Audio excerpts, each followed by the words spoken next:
Hello, my name's Matt and welcome to Vectra News, the place where you can get your fill of gaming news for the week of the 28th of June 2014. Coming up in this week's episode, code from a GTA Online file suggests that there are new details about online heists for Grand Theft Auto 5. Visceral Games have announced that a second beta for Battlefield Hardline will be coming this fall.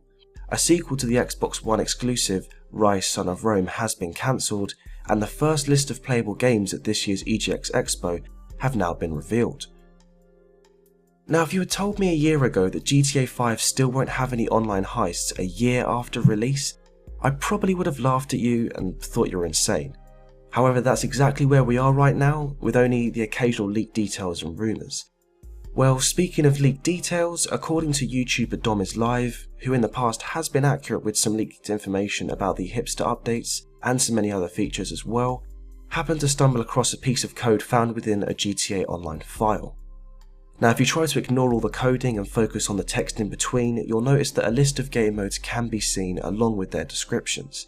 Of course, I don't expect you to pause the video and try to gather all the information, as that would be a bit mean. So here's a breakdown of what you're looking at here. The first game mode is Prison Van Rescue, which is basically described as criminals intercepting a noose van driven by NPCs and free the gang member taken back to the gang house, which includes 16 cops and 16 criminals, and it's available at rank 5 and is triggered by phone call. There's also Drop Off Hooker, which is where blips will appear in players' territories. You have to go and pick up a prostitute and drop her off somewhere, and there's also a time limit. There's also Funeral, where gang members must escort a Lieutenant Hurst through town, and there's Territory Takeover, where players can fight to take over territory in-game, and that will produce a revenue stream for them.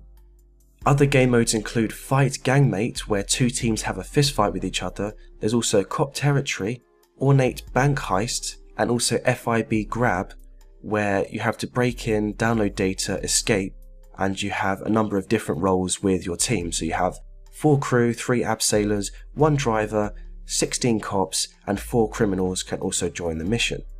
So all of these are said to be alleged heist missions that will be included in the multiplayer aspect of the game sometime in the future, but it is worth stressing that all of this information that I've just told you isn't official yet and should definitely be taken with a grain of salt and nothing more. But do you think this sounds too good to be true, and are you looking forward to online heists yourself? Be sure to comment your thoughts, and we'd be interested to know what others have to say about this.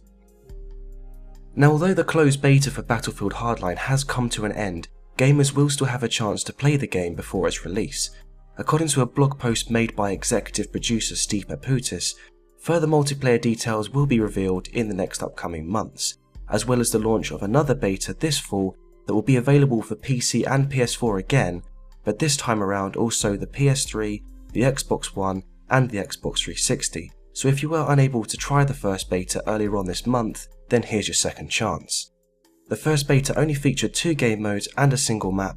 However, Steve Paputis has stressed that this was only a glimpse of what will be included in the finished product. In his own words, he stated, "We have plenty of new modes in the game that really play off the cop and criminal theme, as well as the return of fan favourites. The variety in maps is also something that Battlefield fans have never experienced before, from subterranean grow labs to the streets of Miami, complete with all the vibe and flavour that the city has to offer." If you're interested in checking out this full blog post for yourself, we've put the link in the video description just to make life a little easier.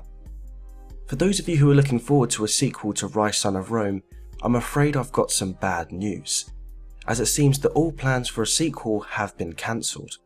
However, the reasons behind this have been reported to be unrelated to Crytek's financial troubles, which involve staff not being paid on time and 100 or so members of staff leaving and looking for new jobs. Instead, this appears to be between a conflict of Crytek and Microsoft over who owns the rights to the franchise, and this has been expected to be the cause of the cancellation. Apparently, Microsoft were willing to provide funding for a sequel, but only on the basis that Crytek handed over the intellectual property rights to the franchise. There's no doubt that Ryse Son of Rome looked visually stunning and had impressive combat, and I'm sure many fans of the franchise will be disappointed to hear this news. However, with friction over the rights and a whole range of financial issues going on, Crytek have got many more important things to worry about right now. Now, this week's final piece of news will be highly relevant to anyone who's planning to go to this year's EGX Expo in London, which takes place in September later this year, as the first list of playable games that will be featured at the event has been revealed. So rather than read out the entire list to you, it's probably more sensible to show you just a picture of the list.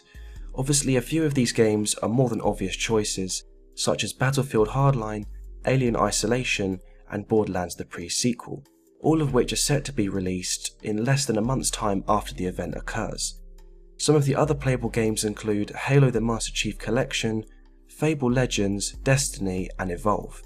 Now overall, this first wave of playable games announced doesn't include many surprises or anything majorly unexpected, but it's important to understand that this isn't the complete list of games, and we can expect a lot more games to be revealed throughout the next few months. But while we're on the topic of EGX, are you planning to go this year? And if so, what games are you looking forward to playing? We're always interested to know your thoughts, so be sure to drop us a comment below this video. And if you happen to see us at the event, be sure to approach us at any time. But that's all for Vectra News this week. Don't forget to like, share, subscribe, and also follow us on Twitter so you can keep up to date with everything in the network. And for even more video game news and reviews, be sure to head on over to vectranews.com, where you can find daily articles, in-depth reviews, community giveaways, and all episodes of the Spawn Point podcast all in one place. But other than that, I've been Matt, and I'll see you later.